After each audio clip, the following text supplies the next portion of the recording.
ये जो तुम मुझसे गुरेज़ा हो, मेरी बात सुनो। हम इसी छोटी सी दुनिया के किसी रास्ते पर इत्तेफाकन कभी भूले से कहीं मिल जाएं। क्या ही अच्छा हो कि हम दूसरे लोगों की तरह कुछ तकल्लुफ़ से सही ठहर के कुछ बात करें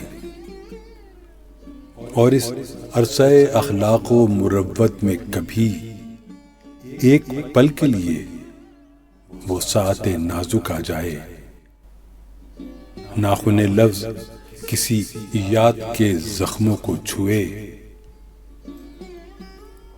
एक झिझकता हुआ जुमला कोई दुख दे जाए। इस खामोशी के अंधेरों से निकल आए चलो, किसी सुलगे हुए लहजे से चरागां कर लें।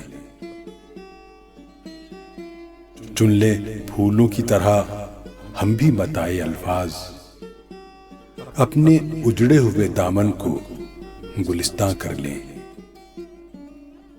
दौलत दर्द बड़ी चीज है, इकरार करो। नेमत गम बड़ी नेमत है, ये इजहार करो। लफ्ज पैमान भी, इकरार भी, इजहार भी हैं। ताकत सब्र अगर हो तो ये गम खार भी हैं। हाथ खाली हों तो ये जिनसे गिरांवार भी हैं। पास कोई भी ना हो फिर तो ये दिलदार भी हैं।